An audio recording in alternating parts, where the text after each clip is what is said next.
Hello guys, this is Gio here to bring you a new guide about prayer. Now, as a lot of people know, prayer is a really expensive skill. It costs a lot of money to train, and this time I'm going to show you a method that's going to train prayer for absolutely free. So, first of all, for this method, you need to have a ring or something, or you don't need to. I recommend a ring for teleporting just in case. Bring a mage torso. It doesn't have to be Batwing. If you have really low defense, at least bring like a Wizard top or something just to give you some defense versus melee because you're gonna be hit. If you need food, I suggest you use Trout. It's really cheap, not that expensive. Buy in GE. So basically, what we're gonna do is we're gonna go to the Boneyard. To do this, you have to make sure you pick a low populated world, which could be 29, could be 20, 61, not World 3, not World 7. Those are usually heavily populated. You want to teleport to Wilderness. That's why I only say bring one item because you're gonna be risking this, although it's not that expensive. So what we're doing is we're gonna go to a place in the wilderness called the Boneyard. Now, the Boneyard is a place where you basically pick up bones and then you bury them, giving you free experience because the bones respawn. So let's get there first of all. Give it a moment. As I said before, this method is absolutely free unless you die with the armor, but then even then you'll probably get a lot of EXP for the armor because the armor is pretty cheap now these days. Mage armor anyway. You can wear like the robe skirt if you have exactly nothing. So this is a boneyard. What you want to do is you want to pick up the big bones first. There's 4 spawn points for the big bones. After you pick up the big bones, pick up 3 small bones.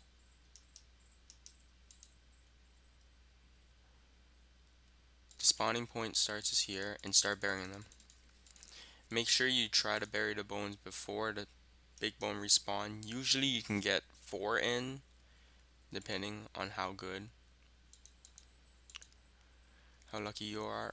Remember to turn aggressiveness off so you don't auto retaliate. It will decrease your EXP because you're here for prayer XP, not combat XP.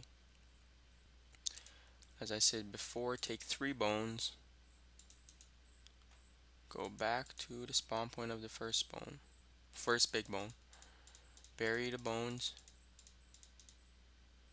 Right, should respawn, and that's basically it. This method basically involves picking up the big bones first, then picking up 3 small bones, burying them at the place where the big bone respawns. So with this method, you're looking at over 8.5k per hour. At optimal, you'll be looking at upwards 9k per hour, but that's assuming you bury and click fast enough. You can use the shortcut keys to bury the bones if you need it. That means you'll be picking up 4 bones plus the big bones, and you have to bury them all before it respawns. Another method you could do, of course, is to bury while you walk with the shortcut keys. Now to do this, let me just do this. You have it shortcut keys here, right? So let's wait for this big bone to respawn. Now as you walk here, you can press it. As you can see, I'm walking while I'm burying the bones. Just remember that when you walk and bury, you cannot pick a bone up. So you have to make sure when you're walking, you already have basically it set up. I mean, it's faster if you bury it with shortcut keys. As you can see, it's faster, so you can probably get 9k per hour. But as I said before, you have to be able to get the big bones first, because you want the big bones to spawn. They give you majority of your XP. 1 big bone equals a little more than 3 small bones, so you always want to get the big bones first. me see if I can actually do it.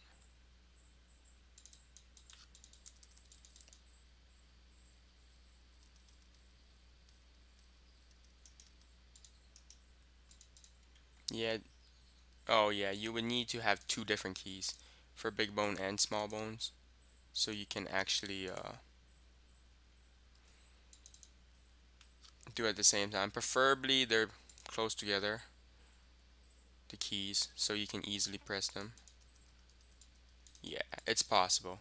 Just use these shortcut keys and then you can bury them. Yeah, you're looking at upwards 9K per hour. I tested this method without the shortcut keys and it gives about 8.7K per hour, assuming you don't go back and bank. I'm not counting the back and bank time, so it might be lower for lower levels, but overall this method is very good, especially since you're basically getting prayer experience for free. And prayer is, I mean, really useful for these protection item or protect from melee mage range or protect your item for PvP. So thanks for watching, guys. Hope this helped on how to get prayer experience for free. See you in the next one.